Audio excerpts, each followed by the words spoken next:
ಮಿತ್ರರೇ ನಮಸ್ಕಾರ. ಮಿತ್ರರೇ, ಇರಾನ್ನಲ್ಲಿ ನಡೀತಾ ಇರುವಂತಹ ಅಲ್ಲಿನ ಸರ್ಕಾರದ ವಿರೋಧಿ ಪ್ರತಿಭಟನೆ ಮಹತ್ವದ ಘಟ್ಟವನ್ನು ಬಂದು ತಲುಪಿದೆ. ನಿಮಗೆ ತಮ್ನೈಲ್ ಹೆಡ್ಡಿಂಗ್ ನೋಡಿ ಆಶ್ಚರ್ಯ ಆಗಿರಬಹುದು. ಇರಾನ್ಗೂ ಭಾರತಕ್ಕೂ ಏನು ಸಂಬಂಧ? ಇರಾನ್ ಯಾಕೆ ಭಾರತಕ್ಕೆ ವಾರ್ನಿಂಗ್ ಕೊಡಬೇಕು? ನಿಮ್ಮ ಸರದಿ ನೆಕ್ಸ್ಟ್ ಬರುತ್ತೆ ಅಂತ ಇರಾನ್ ಯಾಕೋಸ್ಕರವಾಗಿ ಭಾರತಕ್ಕೆ ಧಮಕಿ ಹಾಕಿದೆ? ಹೀಗೆಲ್ಲ ನಿಮಗೆ ಪ್ರಶ್ನೆ ಬರ್ತಾ ಇರಬಹುದು. ಅದೊಂದು ಬಹಳ ಇಂಟ್ರೆಸ್ಟಿಂಗ್ ಆದಂತಹ ವಿಚಾರ. ಈ ವಿಡಿಯೋದಲ್ಲಿ ನಿಮಗೆ ಡೀಟೇಲ್ ಆಗಿ ಹೇಳ್ತೀನಿ. ಅದರ ಜೊತೆಗೆ ಇರಾನ್ನಲ್ಲಿ ಪ್ರತಿಭಟನೆ ಆಗ್ತಾ ಇದೆಯಲ್ಲ, ಈ ವಿಚಾರಕ್ಕೆ ಅಮೆರಿಕ ಎಂಟ್ರಿ ಕೊಡುವಂತಹದ್ದು ಬಹುತೇಕ ಫಿಕ್ಸ್ ಆಗಿದೆ. ಬಹುತೇಕ ಏನು 100% ಅಂದುಕೊಂಡ್ರೂ ಕೂಡ ತಪ್ಪಾಗಲಿಕ್ಕಿಲ್ಲ. ಆ ಕುರಿತಾಗಿಯೂ ಕೂಡ ಕೆಲವೊಂದಷ್ಟು ಡೆವಲಪ್ಮೆಂಟ್ ಆಗ್ತಾ ಇದೆ. ಇನ್ನೊಂದು ಕಡೆಯಲ್ಲಿ ಇಸ್ರೇಲ್ನ ಪ್ರಧಾನಿ ಬಹಳ ಅಚ್ಚರಿಯ ನಿರ್ಧಾರವನ್ನು ಕೈಗೊಂಡಿದ್ದಾರೆ. ಅವರು ದೇಶ ಬಿಟ್ಟು ಹೋಗ್ಬಿಟ್ಟಿದ್ದಾರೆ. ಸೌದಿ ಅರೇಬಿಯಾ ಅಮೆರಿಕಾಗೊಂದು ತಾಕೀತು ಮಾಡಿದೆ. ಯಾವುದೇ ಕಾರಣಕ್ಕೂ ಕೂಡ ನಮ್ಮ ವಾಯು ಪ್ರದೇಶವನ್ನು ನೀವು ಬಳಸಿಕೊಳ್ಳುವಂತಿಲ್ಲ, ನಮ್ಮ ಏರ್ ಬೇಸ್ಗಳನ್ನು ಕೂಡ ನೀವು ಬಳಸುವಂತಿಲ್ಲ ಅಂತ. ಅದ್ರ ಬಗ್ಗೆ ಕೂಡ ನಿಮಗೆ ಹೇಳ್ತೀನಿ. ಇದೆಲ್ಲದರ ಮಧ್ಯೆ ಜೈಶಂಕರ್ ಅವರಿಗೆ ಇರಾನ್ನ ವಿದೇಶಾಂಗ ಸಚಿವರು ಕೂಡ ಕರೆ ಮಾಡಿ ಮಾತನಾಡಿದ್ದಾರೆ. ಇದರ ಜೊತೆಗೆ ಇರಾನ್ ಕೂಡ ತನ್ನ ಏರ್ ಸ್ಪೇಸ್ ಅನ್ನು ಬಂದ್ ಮಾಡಿದೆ. ಯಾವಾಗ ಅಮೆರಿಕ ಬರುತ್ತೆ, ಯಾವ ರೂಪದಲ್ಲಿ ಬರುತ್ತೆ ಅಂತ ಇರಾನ್ಗೆ ಭಯ ಹುಟ್ಟಿದೆ. ಆದರೂ ಸಹ ಅವರು ಹೇಳ್ತಾ ಇದ್ದಾರೆ, ನಾವು ಯುದ್ಧಕ್ಕೆ ಸಿದ್ಧ ಆಗಿದ್ದೀವಿ, ಅಮೆರಿಕಾಗೆ ಮುಟ್ಟಿ ನೋಡಿಕೊಳ್ಳುವಂತಹ ಹೊಡೆತ ಕೊಡ್ತೀವಿ ಅಂತ. ಈ ಎಲ್ಲ ಬೆಳವಣಿಗೆಗಳ ಕುರಿತಾಗಿ ನಿಮಗೆ ಈ ವಿಡಿಯೋದಲ್ಲಿ ಡೀಟೇಲ್ ಆದಂತಹ ಮಾಹಿತಿಯನ್ನು ಕೊಡುವ ಪ್ರಯತ್ನ ಮಾಡ್ತೀನಿ. ನೀವು ಈ ವಿಡಿಯೋನ ಕೊನೆವರೆಗೂ ಮಿಸ್ ಮಾಡದೆ ನೋಡಿ. ಮಿತ್ರರೇ, ಇರಾನ್ ಭಾರತಕ್ಕೆ ಕೊಟ್ಟಂತಹ ವಾರ್ನಿಂಗ್ ಬಗ್ಗೆ ಹೇಳೋದಕ್ಕೆ ಮುಂಚೆ ಇರಾನ್ನಲ್ಲಿ ಈಗ ಪ್ರತಿಭಟನೆ ಆಗ್ತಾ ಇದೆಯಲ್ಲ, ಅದರಲ್ಲಿ ಆದಂತಹ ಕೆಲವೊಂದಷ್ಟು ಡೆವಲಪ್ಮೆಂಟ್ಗಳನ್ನು ನಿಮಗೆ ಮೊದಲಿಗೆ ವಿವರಿಸಿ ಬಿಡ್ತೀನಿ. ಮೊದಲನೇದಾಗಿ ಇರಾನ್ ಪ್ರತಿಭಟನೆ ವಿಚಾರದಲ್ಲಿ ಮೊದಲಿನಿಂದಲೂ ಕೂಡ ಟ್ರಂಪ್ ಅವರು ಪ್ರತಿಕ್ರಿಯೆ ಕೊಡ್ತಲೇ ಇದ್ದಾರೆ. ಅವರು ನೇರವಾಗಿ ಬೆಂಬಲವನ್ನು ಕೂಡ ಘೋಷಣೆ ಮಾಡಿದ್ದಾರೆ. ಇರಾನ್ನಲ್ಲಿ ಸರ್ಕಾರದ ವಿರುದ್ಧವಾಗಿ ಪ್ರತಿಭಟಿಸ್ತಾ ಇರುವಂತಹ ಜನರನ್ನ ಟ್ರಂಪ್ ಅವರು ದೇಶಭಕ್ತರು ಅಂತ ಕರೆದಿದ್ದಾರೆ. ಅಮೆರಿಕಾಗೆ ಯಾವಾಗಲೂ ಕೂಡ ಹಾಗೆ, ಯಾವುದಾದ್ರೂ ದೇಶದಲ್ಲಿ ಅಲ್ಲಿನ ಸರ್ಕಾರದ ವಿರುದ್ಧ ಪ್ರತಿಭಟನೆ ಆಗ್ತಾ ಇದ್ರೆ, ಅದು ಅಮೆರಿಕ ವಿರೋಧಿ ಸರ್ಕಾರ ಆಗಿದ್ರೆ ಅಂತಹ ಜನರನ್ನ ಅಮೆರಿಕ ದೇಶಭಕ್ತರು ಅಂತಲೇ ಕರೆಯುತ್ತೆ. ಅದೇ ಅಮೆರಿಕ ಫ್ರೆಂಡ್ಲಿ ಸರ್ಕಾರ ಅಲ್ಲಿದ್ದಿದ್ದೆ ಆದರೆ ಅಮೆರಿಕ ಹಾಗೆ ಹೇಳೋದಿಲ್ಲ. ಅವರಿಗೆ ಉಗ್ರರು ಅಂತ ಪಟ್ಟ ಕಟ್ಟಿಬಿಡುತ್ತೆ. ಇದು ಅಮೆರಿಕದ ಉಸಿರುವಳ್ಳಿತನ. ಹೀಗಾಗಿ ಟ್ರಂಪ್ ಅವರ ಹೇಳಿಕೆಗೆ ನಾವೇನು ಅಷ್ಟು ಮಹತ್ವ ಕೊಡಬೇಕು ಅಂತೇನಿಲ್ಲ. ಈಗ ಇರಾನ್ನ ಪ್ರತಿಭಟನೆ ಅಮೆರಿಕಾಗೆ ಫೇವರ್ ಆಗಿ ಕಾಣ್ತಾ ಇದೆ. ಹೀಗಾಗಿ ಅಮೆರಿಕ ಇದರಲ್ಲಿ ತನ್ನ ಬೇಳೆ ಬೇಯಿಸಿಕೊಳ್ಳೋದಕ್ಕೆ ಮುಂದಾಗ್ತಾ ಇದೆ ಅಷ್ಟೇ. ಆದರೆ ಟ್ರಂಪ್ ಅವರ ಕೆಲವೊಂದಷ್ಟು ಹೇಳಿಕೆ ಸಾಕಷ್ಟು ಮಹತ್ವವನ್ನು ಪಡೆದುಕೊಳ್ತಾ ಇದೆ. ಅವರೇನು ಹೇಳಿದ್ದಾರೆ ಅಂತಂದರೆ, ಇರಾನ್ನಲ್ಲಿ ಪ್ರತಿಭಟನಾಕಾರರನ್ನ ಅಲ್ಲಿನ ಸರ್ಕಾರ ನಿರ್ದಯವಾಗಿ ಕೊಲ್ತಾ ಇದೆ. ಹೀಗಾಗಿ ಇರಾನ್ ಸರ್ಕಾರದ ಜೊತೆಗಿನ ಎಲ್ಲ ಮಾತುಕತೆಯನ್ನು ನಾನು ಈ ತಕ್ಷಣದಿಂದಲೇ ಬಂದ್ ಮಾಡಿದ್ದೀನಿ. ಯಾವುದೇ ಮಾತುಕತೆಯೂ ಕೂಡ ನಡೀತಾ ಇಲ್ಲ, ಹೀಗಂತ ಟ್ರಂಪ್ ಘೋಷಣೆ ಮಾಡಿದ್ದಾರೆ. ಸಾಮಾನ್ಯವಾಗಿ ಇಂತಹ ಪರಿಸ್ಥಿತಿ ನಿರ್ಮಾಣ ಆದಂತಹ ಸಂದರ್ಭದಲ್ಲಿ ಬ್ಯಾಕ್ ಚಾನಲ್ನಲ್ಲಿ ಮಾತುಕತೆಗಳು ನಡೀತಾ ಇರ್ತವೆ. ಯುದ್ಧವನ್ನು ತಪ್ಪಿಸಿ ಏನಾದರೂ ಒಂದು ಡೀಲ್ ಕುದುರಿಸುವುದಕ್ಕೆ ಎರಡೂ ದೇಶಗಳು ಪ್ರಯತ್ನ ಮಾಡ್ತಾ ಇರ್ತವೆ. ಆದರೆ ಟ್ರಂಪ್ ಹೇಳ್ತಾ ಇದ್ದಾರೆ, ಅಂತಹ ಯಾವುದೇ ಪ್ರಯತ್ನ ನಡೀತಾ ಇಲ್ಲ, ಎಲ್ಲವುದನ್ನು ಬಂದ್ ಮಾಡಿದ್ದೀನಿ ಅಂತ. ಅಲ್ಲಿಗೆ ಅಮೆರಿಕ ದಾಳಿ ಮಾಡೋದಕ್ಕೆ ಸಿದ್ಧ ಆಗಿರುವಂತಹದ್ದು ಫಿಕ್ಸ್ ಆಯಿತು. ಇದರ ಜೊತೆಗೆ Trump make Iran great again MIGA ಅಂತ ಘೋಷಣೆ ಮಾಡಿದ್ದಾರೆ. ಯಾವಾಗ ಇರಾನ್ ಮೇಲೆ ಅಮೆರಿಕ ದಾಳಿ ಮಾಡುತ್ತೆ ಅನ್ನೋದು ಯಾವುದೇ ರೀತಿಯಲ್ಲೂ ಕನ್ಫರ್ಮ್ ಇಲ್ಲ. ಆದರೆ ಮಿತ್ರರೇ, ಕೆಲವರ ಅಭಿಪ್ರಾಯ ಏನು ಕೇಳಿದ್ರೆ, ಅಮೆರಿಕ ಯಾವಾಗ ಬೇರೆ ದೇಶದ ಮೇಲೆ ದಾಳಿ ಮಾಡೋದಾದರೂ ಕೂಡ ಅದು ಸಾಮಾನ್ಯವಾಗಿ ಶುಕ್ರವಾರ ರಾತ್ರಿಯೇ ಆಗಿರುತ್ತೆ. ಇದಕ್ಕೆ ಕಾರಣ ಇಷ್ಟೇ, ಶನಿವಾರ ಮತ್ತು ಭಾನುವಾರ ಎರಡೂ ದಿನಗಳ ಕಾಲ ಅಮೆರಿಕದ ಷೇರು ಮಾರುಕಟ್ಟೆ ಬಂದ್ ಆಗಿರುತ್ತಲ್ಲ, ಹೀಗಾಗಿ ಶುಕ್ರವಾರ ರಾತ್ರಿ ಅವರು ದಾಳಿ ಮಾಡ್ತಾರೆ. ಇರಾನ್ ವಿಚಾರದಲ್ಲೂ ಕೂಡ ಇದು ರಿಪೀಟ್ ಆಗಬಹುದು ಅಂತ ಕೆಲವರು ಅಭಿಪ್ರಾಯ ಪಡ್ತಾ ಇದ್ದಾರೆ. ಆದರೆ ಹಾಗೆ ಆಗತ್ತೆ ಅಂತ ಹೇಳೋದಕ್ಕಂತೂ ಸಾಧ್ಯ ಇಲ್ಲ. ಇದೆಲ್ಲದರ ನಡುವೆ ಇಸ್ರೇಲ್ ಬಹಳ ಹೈ ಅಲರ್ಟ್ನಲ್ಲಿದೆ. ನಿಮಗೆಲ್ಲ ಗೊತ್ತೇ ಇದೆ, ಒಂದು ವೇಳೆ ಅಮೆರಿಕ ಏನಾದರೂ ಇರಾನ್ ಮೇಲೆ ದಾಳಿ ಮಾಡಿದ್ದೇ ಆದರೆ ಇರಾನ್ ಮೊದಲ ಟಾರ್ಗೆಟ್ ಮಾಡುವಂತಹದ್ದೇ ಇಸ್ರೇಲನ್ನು. ಇಸ್ರೇಲ್ ಮೇಲೆ ಅವರು ಮಿಸೈಲ್ ಹಾರಿಸುವಂತಹ ಪ್ರಯತ್ನವನ್ನು ಮಾಡಿಯೇ ಮಾಡ್ತಾರೆ. ಇದನ್ನು ತುಂಬ ಚೆನ್ನಾಗಿ ಇಸ್ರೇಲ್ ಅರ್ಥ ಮಾಡಿಕೊಂಡಿದೆ. ಈಗಾಗಲೇ ಇರಾನ್ ಕೂಡ ಎಚ್ಚರಿಕೆಯನ್ನು ಕೊಟ್ಟಿದೆ, ನಾವು ಇಸ್ರೇಲನ್ನು ಟಾರ್ಗೆಟ್ ಮಾಡ್ತೀವಿ ಅಂತ. ಇಂತಹ ಸಂದರ್ಭದಲ್ಲಿ ಇಸ್ರೇಲ್ನ ಪ್ರಧಾನಿ ಬೆಂಜಮಿನ್ ನೆತನ್ಯಾಹು ಗ್ರೀಸ್ಗೆ ತೆರಳಿದ್ದಾರೆ. ಈ ಹಿಂದೆಯೂ ಕೂಡ ಇರಾನ್ ಮೇಲೆ ಯುದ್ಧ ಮಾಡುವಂತಹ ಸಂದರ್ಭದಲ್ಲಿ ನೆತನ್ಯಾಹು ಅವರು ಕೆಲ ದಿನಗಳ ಕಾಲ ಗ್ರೀಸ್ನಲ್ಲಿದ್ದರು. ಅನಂತರ ಅವರು ಇಸ್ರೇಲ್ಗೆ ವಾಪಸ್ ಬಂದರು. ಈ ಬಾರಿಯೂ ಕೂಡ ಯುದ್ಧದಂತಹ ಸನ್ನಿವೇಶದಲ್ಲಿ ಯಾವುದೇ ಪೂರ್ವ ನಿಗದಿ ಇಲ್ಲದೆ ಗ್ರೀಸ್ಗೆ ನೆತನ್ಯಾಹು ಹೋಗಿರೋದ್ರಿಂದಾಗಿ ಅಮೆರಿಕ ಆದಷ್ಟು ಶೀಘ್ರದಲ್ಲಿ ಇರಾನ್ ಮೇಲೆ ದಾಳಿ ಮಾಡುತ್ತೆ. ಅದಕ್ಕಾಗಿ ಇಸ್ರೇಲ್ ಈ ಎಲ್ಲಾ ಪೂರ್ವ ತಯಾರಿಯನ್ನ ಮಾಡಿಕೊಳ್ತಾ ಇದೆ ಅಂತ ಅನುಮಾನಗಳು ವ್ಯಕ್ತವಾಗ್ತಾ ಇದ್ದಾವೆ. ಇದೆಲ್ಲದರ ನಡುವೆ ದಿಢೀರಾಗಿ ಇನ್ನೊಂದು ಬೆಳವಣಿಗೆ ಆಗ್ತಾ ಇದೆ. ಅದೇನು ಕೇಳಿದ್ರೆ, ಈ ಮಿಡಲ್ ಈಸ್ಟ್ ನಲ್ಲಿ ಅಮೆರಿಕದ ಸೇನಾ ನೆಲೆಗಳಿದಾವಲ್ಲ, ಇವೆಲ್ಲವುದನ್ನ ಅಮೆರಿಕ ಖಾಲಿ ಮಾಡೋದಕ್ಕೆ ಶುರು ಮಾಡಿದೆ. ಅಂದ್ರೆ ಅಲ್ಲಿನ ಸೈನಿಕರನ್ನ ಬೇರೆ ಕಡೆಗೆ ಸ್ಥಳಾಂತರ ಮಾಡ್ತಾ ಇದೆ. ಇದೊಂದು ಅಚ್ಚರಿಯ ಬೆಳವಣಿಗೆ. ಇದರ ಉದ್ದೇಶ ಏನು ಕೇಳಿದ್ರೆ, ಅಮೆರಿಕ ಈ ಮಿಡಲ್ ಈಸ್ಟ್ ನಾದ್ಯಂತ ಒಟ್ಟು 50,000ಕ್ಕೂ ಹೆಚ್ಚು ಸೈನಿಕರನ್ನ ನಿಯೋಜನೆ ಮಾಡಿರುತ್ತೆ. ಒಂದು ವೇಳೆ ಅಮೆರಿಕ ಏನಾದರೂ ಇರಾನ್ ಮೇಲೆ ದಾಳಿ ಮಾಡಿದ್ದೇ ಆದರೆ ಮಿಡಲ್ ಈಸ್ಟ್ ನಲ್ಲಿರುವಂತಹ ಈ ಸೇನಾ ನೆಲೆಗಳನ್ನು ಇರಾನ್ ಟಾರ್ಗೆಟ್ ಮಾಡಬಹುದು. ಇದು ಅಮೆರಿಕದ ಅನುಮಾನ. ಇದರಿಂದಾಗಿ ಅಮೆರಿಕದ ಸೈನಿಕರಿಗೆ ಯಾವುದೇ ರೂಪದಲ್ಲೂ ಹಾನಿ ಆಗಬಾರದು, ಏಕಕಾಲಕ್ಕೆ ಹಲವು ಕಡೆಯಲ್ಲಿ ದಾಳಿ ಮಾಡಿದ್ದೇ ಆದರೆ ನಷ್ಟ ಆಗಬಹುದು ಅಮೆರಿಕಾಗೆ, ಅದಾಗಬಾರದು ಅಂಥೇಳಿ ಅವರು ಮುಂಜಾಗ್ರತಾ ಕ್ರಮವಾಗಿ ಅಮೆರಿಕದ ಸೈನಿಕರನ್ನು ಶಿಫ್ಟ್ ಮಾಡಿಸ್ತಾ ಇದ್ದಾರೆ ಎನ್ನುವಂಥ ವಾದ ಇದೆ. ಒಂದು ವೇಳೆ ಇರಾನ್ ಮೇಲೆ ಅಮೆರಿಕ ದಾಳಿ ಮಾಡಿದ್ದೇ ಆದರೆ ಇರಾನ್ ಏನು ಅಮೆರಿಕದ ಮೇನ್ ಲ್ಯಾಂಡ್ಗೆ ಹೋಗಿ ದಾಳಿ ಮಾಡೋದಕ್ಕೆ ಸಾಧ್ಯ ಇಲ್ಲ. ಇರಾನ್ಗೆ ಆ ಕೆಪಾಸಿಟಿ ಇಲ್ಲ. ಇರಾನ್ ಬಳಿಯಲ್ಲಿ ಅಷ್ಟು ಲಾಂಗ್ ರೇಂಜ್ನ ಬ್ಯಾಲಿಸ್ಟಿಕ್ ಮಿಸೈಲ್ಗಳು ಕೂಡ ಇಲ್ಲ. ಇರಾನ್ಗಿರುವಂತಹ ಆಪ್ಷನ್ ಏನು ಕೇಳಿದ್ರೆ ಸುತ್ತಲೂ ಇರುವಂತಹ ಅಮೆರಿಕದ ಸೇನಾ ನೆಲೆಗಳನ್ನೇ ಗುರಿ ಮಾಡುವಂತಹದ್ದು. ಈ ಹಿಂದೆ ಅಮೆರಿಕ ಅಣು ಕೇಂದ್ರದ ಮೇಲೆ ದಾಳಿ ಮಾಡ್ತಲ್ಲ, ಆ ಸಂದರ್ಭದಲ್ಲೂ ಕೂಡ ಇರಾನ್ ಇದೇ ಕೆಲಸವನ್ನು ಮಾಡಿತ್ತು. ಕತಾರ್ ದೇಶದಲ್ಲಿರುವಂತಹ ಅಮೆರಿಕದ ಏರ್ ಬೇಸ್ ಅನ್ನ ಟಾರ್ಗೆಟ್ ಮಾಡಿ ಇರಾನ್ ದಾಳಿ ಮಾಡುವಂತಹ ಯತ್ನ ಮಾಡಿತ್ತು. ಈಗ ಮತ್ತೊಮ್ಮೆ ಅದು ರಿಪೀಟ್ ಆಗಬಹುದು ಅಂತ ಅಮೆರಿಕ ಗೊತ್ತಿದೆ. ಇದೇ ಕಾರಣದಿಂದ ಅವರು ಈ ಮುಂಜಾಗ್ರತಾ ಕ್ರಮವನ್ನು ಕೈಗೊಳ್ತಾ ಇದ್ದಾರೆ. ಇದೆಲ್ಲದರ ನಡುವೆ ಸೌದಿ ಅರೇಬಿಯಾ ಹೇಳ್ತಾ ಇದೆ, ಯಾವುದೇ ಕಾರಣಕ್ಕೂ ಕೂಡ ತನ್ನ ವಾಯು ಪ್ರದೇಶವನ್ನಾಗಲಿ ತನ್ನ ದೇಶದಲ್ಲಿರುವಂತಹ ಸೇನಾ ನೆಲೆಗಳನ್ನಾಗಲಿ ಅಮೆರಿಕ ಬಳಸಕೂಡದು. ಇವುಗಳನ್ನು ಬಳಸಿಕೊಂಡು ನೀವು ಇರಾನ್ ಮೇಲೆ ದಾಳಿ ಮಾಡಬೇಡಿ, ನಾವು ಅದನ್ನು ಬೆಂಬಲಿಸೋದಿಲ್ಲ ಅಂತ ಸೌದಿ ಅರೇಬಿಯಾದ ಸರ್ಕಾರ ಸ್ಪಷ್ಟವಾಗಿ ಅಮೆರಿಕಾಗೆ ತಿಳಿಸಿದೆ. ಇದೆಲ್ಲವೂ ಸಹ ಎದುರುಗಡೆ ಹೇಳುವಂತಹ ಸ್ಟೇಟ್ಮೆಂಟ್, ಆದರೆ ಒಳಗೊಳಗೆ ಏನಾಗುತ್ತೆ ಅಂತ ಯಾರಿಗೂ ಕೂಡ ಗೊತ್ತಿರೋದಿಲ್ಲ. ಈಗ ಅಮೆರಿಕ ಸಿರಿಯಾ ಮೇಲೆ ದಾಳಿ ಮಾಡ್ತಾ ಇದೆಯಪ್ಪ, ಅವರು ಯಾವ ಏರ್ ಬೇಸ್ ಅನ್ನ ಬಳಸಿ ದಾಳಿ ಮಾಡ್ತಾ ಇದ್ದಾರೆ ಅಂತ ಏನಾದರೂ ಮಾಹಿತಿ ಕೊಡ್ತಾ ಇದ್ದಾರಾ? ಅಮೆರಿಕದ ಯುದ್ಧ ವಿಮಾನಗಳು ಜೋರ್ಡಾನ್ನಿಂದ ಟೇಕ್ ಆಫ್ ಆಗ್ತಾ ಇದ್ದಾವ ಅಥವಾ ಇರಾಕ್ನಿಂದ ಟೇಕ್ ಆಫ್ ಆಗ್ತಾ ಇದ್ದಾವ? ಯಾರಿಗೂ ಕೂಡ ಗೊತ್ತಿಲ್ಲ. ಆದರೆ ಸಿರಿಯಾದ ಮೇಲೆ ದಾಳಿ ಮಾತ್ರ ಆಗ್ತಾ ಇದೆ. ಈಗಲೂ ಅಷ್ಟೇ ಅಮೆರಿಕಾಗೆ ಯಾವುದೇ ಮಿಡಲ್ ಈಸ್ಟ್ನ ದೇಶಗಳು ಓಪನ್ ಆಗಿ ಸಪೋರ್ಟ್ ಮಾಡೋದಿಲ್ಲ, ಇಸ್ರೇಲನ್ನು ಒಂದು ಹೊರತುಪಡಿಸಿ. ಉಳಿದೆಲ್ಲ ದೇಶಗಳು ಕೂಡ ತಟಸ್ಥವಾಗಿದ್ದಂತೆ ನಟನೆ ಮಾಡ್ತವೆ. ಆದರೆ ಒಳಗೊಳಗೆ ಇರಾನ್ನಲ್ಲಿರುವಂತಹ ಸರ್ಕಾರ ಬದಲಾಗಲಿ ಅಂತ ಸೌದಿ ಅರೇಬಿಯಾಗೂ ಕೂಡ ಇಷ್ಟ ಇದೆ. ಹಾಗೆ ಮಿಡಲ್ ಈಸ್ಟ್ನಲ್ಲಿರುವಂತಹ ಅನೇಕ ದೇಶಗಳಿಗೆ ಇಷ್ಟ ಇದ್ದಾವೆ, ಅವುಗಳು ಅದನ್ನು ಬಯಸ್ತಾ ಇದ್ದಾವೆ ಕೂಡ. ಆದರೆ ಇರಾನ್ನಲ್ಲಿರುವಂತಹದ್ದು ಇಸ್ಲಾಮಿಕ್ ರೆಜೀಮ್ ಆದ ಕಾರಣದಿಂದಾಗಿ ಅದರ ವಿರುದ್ಧವಾಗಿ ಅಮೆರಿಕಾಗೆ ಸಪೋರ್ಟ್ ಮಾಡಿದ್ದೇ ಆದರೆ ತನ್ನ ಜನರಿಂದ ವಿರೋಧವನ್ನು ಎದುರಿಸಬೇಕಾಗತ್ತೆ. ಅದಕ್ಕೋಸ್ಕರವಾಗಿ ಈ ಸರ್ಕಾರಗಳು ಈ ರೀತಿಯ ನಟನೆಗಳನ್ನು ಮಾಡ್ತಾ ಇರ್ತವೆ. ಇನ್ನು ಇರಾನ್ ಸಹ ಕಮರ್ಷಿಯಲ್ ಫ್ಲೈಟ್ಗಳಿಗೆ ತನ್ನ ಏರ್ ಸ್ಪೇಸನ್ನು ಟೋಟಲಿ ಬಂದ್ ಮಾಡಿದೆ.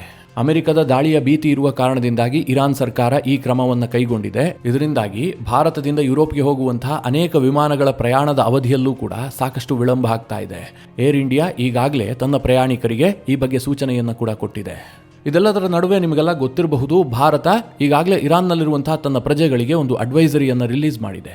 ಎಷ್ಟಾಗುತ್ತೋ ಅಷ್ಟು ಬೇಗ ನೀವು ಇರಾನನ್ನು ಬಿಟ್ಟು ವಾಪಸ್ ಬಂದ್ಬಿಡಿ, ಪರಿಸ್ಥಿತಿ ತೀರಾ ಹದಗೆಡ್ತಾ ಇದೆ, ನಿಮ್ಮ ಸುರಕ್ಷತೆಯ ಬಗ್ಗೆ ಜಾಗರೂಕತೆ ಇರಲಿ ಅಂತೇಳಿ ಭಾರತ ಒಂದು ಅಡ್ವೈಸರಿಯನ್ನು ರಿಲೀಸ್ ಮಾಡಿದೆ. ಇನ್ನು ಮಿತ್ರರೇ, ಇರಾನ್ನಲ್ಲಿ ಇಷ್ಟೊಂದು ದಿನ ಆಯ್ತಲ್ಲ ಪ್ರತಿಭಟನೆ ಶುರುವಾಗಿ, ಅರ್ಧ ತಿಂಗಳು ಕಳೆದು ಹೋಗ್ಬಿಟ್ಟಿದೆ. ಪ್ರತಿಭಟನೆ ಏನಾದರೂ ಕಡಿಮೆ ಆಗ್ತಾ ಇದೆಯಾ? ಯಾಕೆ ಅಂತಂದರೆ ಇರಾನ್ನ ಸರ್ಕಾರ ಬಹಳ ದಮನಕಾರಿಯಾಗಿ ಆ ಪ್ರತಿಭಟನೆಯನ್ನು ಹತ್ತಿಕ್ಕೋದಕ್ಕೆ ಎಲ್ಲ ಪ್ರಯತ್ನವನ್ನು ಮಾಡ್ತಾ ಇದೆಯಲ್ಲ. ಪ್ರತಿಭಟನಾಕಾರರು ತಣ್ಣಗಾಗ್ತಾ ಇದ್ದಾರೆ ಕೇಳಿದ್ರೆ ಸ್ವಲ್ಪವೂ ಕೂಡ ತಣ್ಣಗಾಗ್ತಾ ಇಲ್ಲ. ಪ್ರತಿಭಟನೆ ಇನ್ನಷ್ಟು ವ್ಯಾಪಿಸ್ತಲೇ ಇದೆ ಹೊರತು ಕಡಿಮೆ ಆಗ್ತಾ ಇಲ್ಲ. ಎಷ್ಟರ ಮಟ್ಟಿಗೆ ಪ್ರತಿಭಟನೆ ಜಾಸ್ತಿ ಆಗ್ತಾ ಇದೆಯೋ ಅಷ್ಟೇ ತೀವ್ರವಾಗಿ ಇರಾನ್ನ ಸರ್ಕಾರವೂ ಕೂಡ ವರ್ತಿಸ್ತಾ ಇದೆ. ಮಿತ್ರರೇ, ಕೆಲವೊಂದು ಮಾಹಿತಿಗಳು ಬರ್ತಾ ಇದ್ದಾವೆ, ಅದರ ಸತ್ಯಾಸತ್ಯತೆಯ ಬಗ್ಗೆ ಯಾವುದೇ ಖಚಿತತೆ ಇಲ್ಲ. ಆದರೂ ಸಹ ಇಂಟರ್ನ್ಯಾಷನಲ್ ಲೆವೆಲ್ನ ದೊಡ್ಡ ದೊಡ್ಡ ಪತ್ರಿಕೆಗಳು ವರದಿ ಮಾಡ್ತಾ ಇರೋದ್ರಿಂದಾಗಿ ನಿಮಗೆ ಆ ಮಾಹಿತಿಯನ್ನು ಹೇಳ್ತಾ ಇದ್ದೀನಿ. CBS ಅನ್ನುವಂಥ ಒಂದು ಪತ್ರಿಕೆ ತನ್ನ ವರದಿಯಲ್ಲಿ ಹೇಳ್ತಾ ಇದೆ, ಇರಾನ್ನಲ್ಲಿ ಸತ್ತಂತವರ ಸಂಖ್ಯೆ 12,000ದಿಂದ 20,000ದವರೆಗೂ ಕೂಡ ಇದೆ. ಈ ಪ್ರತಿಭಟನೆಯಲ್ಲಿ ಇರಾನ್ನ ಸರ್ಕಾರ ಅಷ್ಟೊಂದು ಜನರನ್ನ ಕೊಂದಿದೆ. ಸರಿಸುಮಾರು 18,000ಕ್ಕೂ ಹೆಚ್ಚು ಮಂದಿಯನ್ನ ಇರಾನ್ನ ಸರ್ಕಾರ ಈಗಾಗಲೇ ಅರೆಸ್ಟ್ ಮಾಡಿದೆ. ಮಿತ್ರರೇ, ಇದೆಲ್ಲವೂ ಕೂಡ ಬಹಳ ಆಘಾತಕಾರಿಯಾಗಿದೆ. ಇಸ್ರೇಲ್ ಗಾಜಾದಲ್ಲಿ ನರಮೇಧ ಮಾಡ್ತು ಅಂತ ಇಡೀ ವಿಶ್ವ ಅದರ ಬಗ್ಗೆ ಚರ್ಚೆ ಮಾಡಿತ್ತು, ಇಸ್ರೇಲ್ನ ಮೇಲೆ ಒತ್ತಡ ಹಾಕಿತ್ತು. ಅದು ಯುದ್ಧ.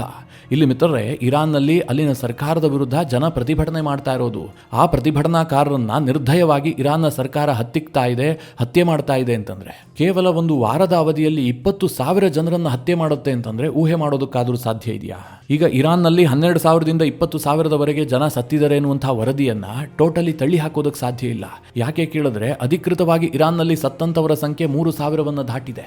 ಜೊತೆಗೆ ಈ ಎಲ್ಲಾ ಮಾಹಿತಿಯೂ ಕೂಡ ಹೊರ ಹೋಗದಂತೆ ಸರ್ಕಾರ ಬಹಳ ಪ್ರಮಾಣದಲ್ಲಿ ತಡೀತಾ ಇದೆ. ಇರಾನ್ನಲ್ಲಿ ಇಂಟರ್ನೆಟ್ ಬ್ಯಾನ್ ಆಗಿ 7 ದಿನ ಕಳೆದು ಹೋಗಿದೆ.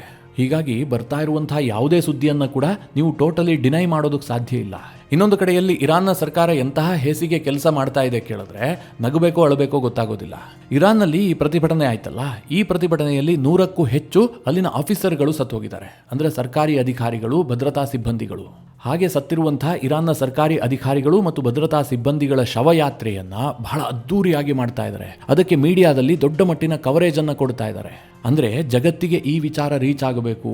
ಅಲ್ಲಿನ ಸರ್ಕಾರಿ ಅಧಿಕಾರಿಗಳು ಸಾಯ್ತಾ ಇದ್ದಾರಲ್ಲ, ಅವರ ಪರವಾಗಿ ಕಂಬನಿ ಮಿಡಿಯೋದಕ್ಕೆ ಇರಾನ್ನ ಜನ ಬೀದಿಗಿಳಿತಾ ಇದ್ದಾರೆ. ಪ್ರತಿಭಟನೆ ಮಾತ್ರ ಇರಾನ್ನಲ್ಲಿ ಆಗ್ತಾ ಇಲ್ಲ, ಇರಾನ್ನ ಸರ್ಕಾರದ ಪರವಾಗಿಯೂ ಕೂಡ ಜನ ಇದ್ದಾರೆ ಅಂತ ತೋರಿಸೋದಕ್ಕೋಸ್ಕರವಾಗಿ ಅಯತುಲ್ಲಾ ಅಲಿ ಖಮೇನಿ ಸರ್ಕಾರ ಈ ರೀತಿಯ ಕ್ರಮಗಳನ್ನು ಕೈಗೊಳ್ತಾ ಇದೆ. ಇದೆಲ್ಲದರ ನಡುವೆ ಇರಾನ್ನ ಫಾರಿನ್ ಮಿನಿಸ್ಟರ್ ಆಗಿರುವಂತಹ ಅಬ್ಬಾಸ್ ಅರಾಕ್ಚಿ ಭಾರತದ ವಿದೇಶಾಂಗ ಸಚಿವ ಎಸ್ ಜೈಶಂಕರ್ ಅವರಿಗೆ ಕಾಲ್ ಮಾಡಿ ಮಾತನಾಡಿದ್ದಾರೆ. ಆದರೆ ಈ ಬಗ್ಗೆ ಹೆಚ್ಚಿನ ಮಾಹಿತಿಯನ್ನ ಎಸ್ ಜೈಶಂಕರ್ ಶೇರ್ ಮಾಡಿಲ್ಲ. ಇರಾನ್ನ ಫಾರಿನ್ ಮಿನಿಸ್ಟರ್ ನನಗೆ ಕರೆ ಮಾಡಿದ್ರು, ಇರಾನ್ನ ಸದ್ಯದ ಪರಿಸ್ಥಿತಿಯ ಬಗ್ಗೆ ನಾವು ಚರ್ಚೆ ಮಾಡಿದೀವಿ, ಇದಿಷ್ಟನ್ನೇ ಟ್ವೀಟ್ ಮಾಡಿ ಜೈಶಂಕರ್ ಅವರು ತಿಳಿಸಿದ್ದಾರೆ. ಅಂದ್ರೆ ಜೈಶಂಕರ್ ಅವರು ಇರಾನ್ ಜೊತೆಗೆ ನಾವಿದೀವಿ ಅಂತಾಗ್ಲಿ, ಇರಾನ್ನ ಪರಿಸ್ಥಿತಿಯ ಬಗ್ಗೆ ಭಾರತ ಕಳವಳ ವ್ಯಕ್ತಪಡಿಸುತ್ತೆ ಅಂತಾಗ್ಲಿ, ಅಮೆರಿಕದ ದಬ್ಬಾಳಿಕೆಯ ವಿರುದ್ಧವಾಗಿ ಸ್ಟೇಟ್ಮೆಂಟ್ ಕೊಡೋದಾಗ್ಲಿ ಏನನ್ನೂ ಕೂಡ ಮಾಡಿಲ್ಲ. ಬಹಳ ಕೂಲ್ ಆದಂತಹ ಅಥವಾ ನೀರಸ ಅಂತಂದ್ರೂ ಕೂಡ ತಪ್ಪಾಗ್ಲಿಕ್ಕಿಲ್ಲ ಅಂತಹ ಒಂದು ಸಾಲಿನ ಮೂಲಕ ಈ ಒಂದು ಟ್ವೀಟ್ ಮಾಡಿದ್ದಾರೆ. ಮಿತ್ರರೇ, ಇದನ್ನು ನೀವು ನೆನಪಿನಲ್ಲಿಟ್ಕೊಳ್ಳಿ. ನಾನು ಈಗ ಮುಂದೆ ಹೇಳುವಂತಹ ಸುದ್ದಿಗೆ ಇದು ಬಹಳ ಇಂಪಾರ್ಟೆಂಟ್ ಆಗುತ್ತೆ. ಆ ಸುದ್ದಿ ಏನು ಕೇಳಿದ್ರೆ, ಇರಾನ್ನ ಸರ್ಕಾರದಿಂದ ಭಾರತಕ್ಕೆ ಬಂದಂತಹ ವಾರ್ನಿಂಗ್. ಇವತ್ತು ನಮಗೇನಾಗ್ತಾ ಇದೆ, ಇದು ನಾಳೆ ನಿಮಗೂ ಕೂಡ ಆಗತ್ತೆ ಅಂತ ಇರಾನ್ನ ಸರ್ಕಾರ ಭಾರತಕ್ಕೆ ಎಚ್ಚರಿಕೆ ಕೊಟ್ಟಿದೆ. ಏನಪ್ಪ ಆ ಎಚ್ಚರಿಕೆ ಅಂತ ನಿಮಗೆ ಕುತೂಹಲ ಇದೆಯಲ್ಲ, ಈಗ ಹೇಳ್ತೀನಿ ಕೇಳಿ. ಭಾರತದಲ್ಲಿರುವಂತಹ ಇರಾನ್ನ ಎಂಬಸಿ ನಿನ್ನೆ ಒಂದು ಟ್ವೀಟ್ ಮಾಡುತ್ತೆ. ಸಾಮಾನ್ಯವಾಗಿ ಭಾರತದಲ್ಲಿರುವಂತಹ ಇರಾನ್ನ ಎಂಬಸಿಯಿಂದ ಇಂತಹ ಟ್ವೀಟ್ಗಳನ್ನು ನೋಡೋದಕ್ಕೆ ಸಿಗೋದಿಲ್ಲ. ಅವ್ರು ಯಾವತ್ತೂ ಕೂಡ ಭಾರತ ನಮ್ಮ ಪರವಾಗಿದೆ ಅಂತಲೇ ಕ್ಲೈಮ್ ಮಾಡ್ತಾ ಇರ್ತಾರೆ. ಈ ಹಿಂದೆ ಇಸ್ರೇಲ್ ಇರಾನ್ ಮೇಲೆ ಯುದ್ಧ ಮಾಡಿತ್ತಲ್ಲ, ಆಗಲೂ ಕೂಡ ಭಾರತದಲ್ಲಿರುವಂತಹ ಇರಾನ್ನ ಎಂಬಸಿ ಏನು ಹೇಳಿತ್ತು, ಭಾರತ ನಮಗೆ ಸಪೋರ್ಟ್ ಮಾಡಿತ್ತು, ಕಂಪ್ಲೀಟ್ ಆಗಿ ನಮ್ಮ ಜೊತೆಗೆ ನಿಂತ್ಕೊಂಡಿತ್ತು ಅಂತ. ಭಾರತ ತಟಸ್ಥವಾಗಿತ್ತು, ಇರಾನ್ಗೂ ಬೆಂಬಲಿಸಿರಲಿಲ್ಲ, ಇಸ್ರೇಲ್ಗೂ ಬೆಂಬಲ ಕೊಟ್ಟಿರಲಿಲ್ಲ. ಇಬ್ಬರ ಜೊತೆಗೂ ಕೂಡ ಮಾತನಾಡುವ ಕೆಲಸವನ್ನು ಭಾರತ ಮಾಡ್ತಾ ಇತ್ತು. ಆದರೂ ಸಹ ಇರಾನ್ ಏನು ಹೇಳ್ತಾ ಇತ್ತು, ಭಾರತ ನಮ್ಮ ಜೊತೆಗೆ ನಿಂತ್ಕೊಂಡಿದೆ ಅಂತ. ಆದರೆ ಈ ಬಾರಿ ಇರಾನ್ ಹಾಗೆ ಹೇಳ್ತಾ ಇಲ್ಲ. ಬದಲಾಗಿ ಅವರು ಟ್ವೀಟ್ ಮಾಡಿ ಭಾರತಕ್ಕೆ ಏನು ವಾರ್ನಿಂಗ್ ಕೊಟ್ಟಿದ್ದಾರೆ ಅಂತಂದರೆ, ಅದು ಇಂಗ್ಲಿಷ್ನಲ್ಲಿದೆ. ಯಥಾವತ್ತಾಗಿ ಕನ್ನಡದಲ್ಲಿ ನಿಮಗೆ ಹೇಳುವಂತಹ ಪ್ರಯತ್ನ ಮಾಡ್ತೀನಿ. ಅಮೆರಿಕ ಕೈಗೊಳ್ಳುತ್ತಾ ಇರುವಂತಹ ಏಕಪಕ್ಷೀಯ ನಿರ್ಧಾರಗಳು, ಅನ್ಯಾಯಯುತ ಟ್ಯಾರಿಫ್, 66 ಅಂತಾರಾಷ್ಟ್ರೀಯ ಸಂಸ್ಥೆಗಳಿಂದ ಹೊರಬಂದಿರುವುದು, ಇವೆಲ್ಲವೂ ಸಹ ಜಾಗತಿಕ ಮಾನದಂಡಗಳನ್ನು ಕುಸಿತದ ಕಡೆಗೆ ತಳ್ತಾ ಇದೆ. ಮಿತ್ರರೇ, ಇದೆಲ್ಲ ಇಂಪಾರ್ಟೆಂಟ್ ವಿಚಾರ. ಇದಕ್ಕೆ ಮುಂದುವರೆದು ಇರಾನ್ ಹೇಳಿದೆಯಲ್ಲ, ಅದು ಇಂಪಾರ್ಟೆಂಟ್ ಆದಂತಹ ವಿಚಾರ. ಅದೇನು ಕೇಳಿದ್ರೆ, ಈ ಬೆದರಿಕೆಗಳ ಬಗೆಗೆ ಕೆಲ ದೇಶಗಳು ಮೌನ ಮತ್ತು ನಿಷ್ಕ್ರಿಯತೆಯನ್ನು ತೋರಿಸ್ತಾ ಇದ್ದಾವೆ. ಈ ರೀತಿಯ ಮೌನ ಮತ್ತು ನಿಷ್ಕ್ರಿಯತೆಯಿಂದಾಗಿ ಈ ಬೆದರಿಕೆಗಳು ಕಡಿಮೆ ಆಗೋದಿಲ್ಲ, ಬದಲಾಗಿ ಮತ್ತಷ್ಟು ತೀವ್ರಗೊಳ್ಳುತ್ತದೆ. ಈ ರೀತಿಯಾದಂತಹ ನೀತಿಗಳು ಇಂದು ಅಥವಾ ನಾಳೆ ಎಲ್ಲಾ ದೇಶಗಳ ಮೇಲೂ ಕೂಡ ಪರಿಣಾಮವನ್ನು ಬೀರುತ್ತದೆ. ಇದಕ್ಕೆ ಆ ದೇಶಗಳ ಗಾತ್ರ ಅಥವಾ ಅವುಗಳ ಆರ್ಥಿಕ ಶಕ್ತಿ ತಡೆ ಒಡ್ಡೋದಕ್ಕೆ ಸಾಧ್ಯವೇ ಇಲ್ಲ. ಇರಾನ್ ಯಾರನ್ನ ಮನಸ್ಸಿನಲ್ಲಿಟ್ಕೊಂಡು ಈ ಟ್ವೀಟ್ ಅನ್ನು ಮಾಡಿದೆ ಅಂತ ನಿಮಗೆ ಸ್ಪಷ್ಟ ಆಗಿದೆ ಅಂತ ಭಾವಿಸಿದ್ದೀನಿ. ನೇರವಾಗಿ ಭಾರತವನ್ನೇ ಟಾರ್ಗೆಟ್ ಮಾಡಿ ಭಾರತಕ್ಕೆ ವಾರ್ನಿಂಗ್ ಮಾಡಿರೋದು. ಅಂದರೆ ನೀವು ಇರಾನ್ನ ಪರವಾಗಿ ಧ್ವನಿ ಎತ್ತುತ್ತಾ ಇಲ್ಲ ಅಥವಾ ಅಮೆರಿಕದ ದಬ್ಬಾಳಿಕೆಯ ವಿರುದ್ಧವಾಗಿ ನೀವು ಮಾತನಾಡ್ತಾ ಇಲ್ಲ ಅಂತಂದರೆ ನೀವು ಇದರಿಂದ ಬಚಾವಾಗೋದಕ್ಕೆ ಸಾಧ್ಯ ಇಲ್ಲ. ಇವತ್ತು ನಮಗಾಗ್ತಾ ಇದೆ, ನಾಳೆ ನಿಮಗಾಗಬಹುದು. ನಿಮ್ಮದು ದೊಡ್ಡ ದೇಶ, ದೊಡ್ಡ ಆರ್ಥಿಕತೆ, ನಮ್ಮನ್ನೇನು ಅಮೆರಿಕ ಮಾಡೋದಕ್ಕಾಗೋದಿಲ್ಲ ಅಂತ ನೀವೇನಾದರೂ ಭಾವಿಸಿದ್ದೆ ಆದರೆ ಅದು ಸುಳ್ಳು ಅಂತ ಇರಾನ್ ಹೇಳ್ತಾ ಇದೆ. ಅಂದರೆ ಈ ಪರಿಸ್ಥಿತಿಯಲ್ಲಿ ಇರಾನ್ ಬೆಂಬಲಕ್ಕೆ ಭಾರತ ನಿಂತ್ಕೊಳ್ತಾ ಇಲ್ಲ, ಅಮೆರಿಕವನ್ನು ಖಂಡಿಸ್ತಾ ಇಲ್ಲ ಅನ್ನೋದನ್ನ ಇರಾನ್ ಈ ರೀತಿಯ ಮಾರ್ಮಿಕ ಟ್ವೀಟ್ ಮೂಲಕವಾಗಿ ಭಾರತಕ್ಕೆ ತಿವಿದಿದೆ. ಹಾಗಾದರೆ ಭಾರತ ಏನು ಮಾಡಬೇಕಾಗಿತ್ತು? ಇರಾನ್ ಬೆಂಬಲಕ್ಕೆ ನಿಂತ್ಕೊಳ್ಬೇಕಾಗಿತ್ತಾ? ಅಮೆರಿಕವನ್ನು ಖಂಡಿಸಬೇಕಾಗಿತ್ತಾ? ಹೇಗೆ ಖಂಡಿಸೋದಕ್ಕೆ ಸಾಧ್ಯ? ಈಗ ಜೈಶಂಕರ್ ಮತ್ತು ಅಬ್ಬಾಸ್ ಅರಾಕ್ಚಿಯ ನಡುವೆ ಮಾತುಕತೆ ಆಯ್ತಪ್ಪ. ಆ ಸಂದರ್ಭದಲ್ಲಿ ಜೈಶಂಕರ್ ಯಾವುದೇ ರೀತಿಯಲ್ಲೂ ಕೂಡ ಭಾರತ ಇಂತಹ ಕಠಿಣ ಪರಿಸ್ಥಿತಿಯಲ್ಲಿ ಇರಾನ್ನ ಜೊತೆಗೆ ನಿಂತುಕೊಳ್ಳುತ್ತೆ ಈ ರೀತಿಯಾಗಿ ಹೇಳೇ ಇಲ್ಲ. ಇರಾನ್ನ ಸರ್ಕಾರಕ್ಕೆ ಬೆಂಬಲವನ್ನೂ ಕೊಟ್ಟಿಲ್ಲ. ಬದಲಾಗಿ ಅವರೇನು ಹೇಳಿದ್ದಾರೆ, ಇರಾನ್ನ ಪರಿಸ್ಥಿತಿಯ ಬಗ್ಗೆ ನಾನು ಅವ್ರ ಜೊತೆಗೆ ಚರ್ಚೆ ಮಾಡಿದ್ದೀನಿ ಅಂತ ಅಷ್ಟೇ. ಯಾಕೆ ಭಾರತ ಇರಾನ್ ಸರ್ಕಾರದ ಜೊತೆಗೆ ನಿಂತ್ಕೊಳ್ತಿಲ್ಲ ಕೇಳಿದ್ರೆ, ಮಿತ್ರರೇ, ಅಲ್ಲಿ ಪ್ರತಿಭಟನೆ ಮಾಡ್ತಾ ಇರುವಂತಹದ್ದು ಇರಾನ್ನ ಜನ. ಅವರನ್ನು ಇರಾನ್ನ ಸರ್ಕಾರ ನಿರ್ದಯವಾಗಿ ಹತ್ಯೆ ಮಾಡ್ತಾ ಇದೆ ಎನ್ನುವಂಥ ವರದಿಗಳಿದ್ದಾವೆ. ಆ ರೀತಿಯಾದಂತಹ ಬೆಳವಣಿಗೆಗಳು ನಡೀತಾ ಇದ್ದಾವೆ. ಇಂತಹ ಸಂದರ್ಭದಲ್ಲಿ ಇರಾನ್ನ ಸರ್ಕಾರದ ಜೊತೆಗೆ ಭಾರತ ನಿಂತ್ಕೊಳ್ಳೋದಕ್ಕೆ ಸಾಧ್ಯವಾ? ಇದು ನಂಬರ್ 1 ವಿಚಾರ. ಎರಡನೇದಾಗಿ ಮಿತ್ರರೇ, ಇರಾನ್ ಈ ಹಿಂದೆ ಭಾರತಕ್ಕೆ ಯಾವ ರೂಪದಲ್ಲಿ ಸಹಾಯ ಮಾಡಿದೆ, ನಾವು ಅದನ್ನು ಕೂಡ ನೋಡಬೇಕಲ್ವಾ? ಈಗ ಇವರೇನೋ ದೊಡ್ಡದಾಗಿ ಟ್ವೀಟ್ ಮಾಡಿ ಭಾರತಕ್ಕೆ ಪರೋಕ್ಷವಾಗಿ ಬುದ್ಧಿ ಹೇಳುವ ಕೆಲಸ ಮಾಡ್ತಾ ಇದ್ದಾರಲ್ಲ, ಅವರಿಗೆ ಆ ನೈತಿಕತೆ ನಿಜವಾಗ್ಲೂ ಇದೆಯಾ ಕೇಳಿದ್ರೆ ಖಂಡಿತವಾಗ್ಲೂ ಇಲ್ಲ. ಉದಾಹರಣೆಗೆ ನೀವು ಆಪರೇಷನ್ ಸಿಂಧೂರವನ್ನೇ ತೆಗೆದುಕೊಳ್ಳಿ. ಆಪರೇಷನ್ ಸಿಂಧೂರವನ್ನು ಭಾರತ ಯಾಕೋಸ್ಕರವಾಗಿ ಮಾಡ್ತು? ಭಾರತದಲ್ಲಿ ಉಗ್ರ ದಾಳಿಯಾಗಿತ್ತು, ಅದಕ್ಕೆ ಪಾಕಿಸ್ತಾನದ ಲಿಂಕ್ ಇತ್ತು. ಪಾಕಿಸ್ತಾನದ ಸರ್ಕಾರ ಖುದ್ದಾಗಿ ಉಗ್ರರನ್ನ ಪೋಷಿಸ್ತಾ ಇರುವಂತಹ ವಿಚಾರ ಜಗಜ್ಜಾಹೀರಾಗಿತ್ತು. ಹೀಗಾಗಿ ಭಾರತ ಬಹಳ ನ್ಯಾಯೋಚಿತವಾಗಿ ಆಪರೇಷನ್ ಸಿಂಧೂರವನ್ನು ಕೈಗೊಳ್ತು. ಆ ಸಂದರ್ಭದಲ್ಲಿ ಇರಾನ್ನ ಪ್ರತಿಕ್ರಿಯೆ ಏನು? ಎರಡೂ ದೇಶಗಳಿಗೆ ನಾವು ಹೇಳೋದೇನು ಕೇಳಿದ್ರೆ, ಸಂಯಮವನ್ನು ಕಾಯ್ದುಕೊಳ್ಳಬೇಕು, ನಾವು ಬೇಕಾದರೆ ಮಧ್ಯಸ್ಥಿಕೆಯನ್ನು ವಹಿಸ್ತೀವಿ ಅಂತ.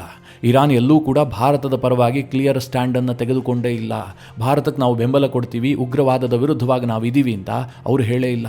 ಅಷ್ಟೇ ಏಕೆ, ಕಾಶ್ಮೀರದ ವಿಚಾರದಲ್ಲಿ ಯಾವತ್ತೂ ಕೂಡ ಇರಾನ್ನ ಸರ್ಕಾರ ಭಾರತಕ್ಕೆ ಬಹಳ ಗಟ್ಟಿಯಾದಂತಹ ಬೆಂಬಲ ಕೊಟ್ಟಿಲ್ಲ. ಕಾಶ್ಮೀರ ವಿಚಾರದಲ್ಲಿ ಅವರು ಹೆಚ್ಚಾಗಿ ಪಾಕಿಸ್ತಾನದ ಫೇವರ್ ಆಗೇ ಇದ್ದಾರೆ. ಇಂತಹ ಇರಾನ್ಗೆ ಭಾರತ ಬೆಂಬಲ ಕೊಡಬೇಕಾ? ಹೀಗಾಗಿ ಭಾರತ ಅಂತರವನ್ನು ಕಾಯ್ದುಕೊಳ್ತಾ ಇದೆ. ಅದಕ್ಕೆ ಇರಾನ್ ಈಗ ಭಾರತಕ್ಕೆ ವಾರ್ನಿಂಗ್ ಮಾಡ್ತಾ ಇದೆ, ಇವತ್ತು ನಮಗಾಗಿದ್ದು ನಾಳೆ ನಿಮಗಾಗತ್ತೆ ಅಂತ. ಮಿತ್ರರೇ, ಇರಾನ್ ವಿಚಾರದಲ್ಲಿ ಸಾಕಷ್ಟು ಡೆವಲಪ್ಮೆಂಟ್ಗಳಾಗ್ತವೆ. ಆ ಸಂದರ್ಭದಲ್ಲಿ ನಿಮಗೆ ಡೀಟೇಲ್ ಆಗಿ ತಿಳಿಸ್ಕೊಡುವಂತಹ ಪ್ರಯತ್ನ ಮಾಡ್ತೀನಿ. ಈ ಎಲ್ಲ ವಿಚಾರಗಳ ಕುರಿತಾಗಿ ನಿಮ್ಮ ಅನಿಸಿಕೆ ಅಭಿಪ್ರಾಯಗಳೇನು ಕಮೆಂಟ್ ಮಾಡುವ ಮೂಲಕ ನಮಗೆ ತಿಳಿಸಿ. ಹಾಗೆ ನಿಮಗೆ ಈ ವಿಡಿಯೋ ಇಷ್ಟವಾದರೆ ಲೈಕ್ ಮಾಡಿ.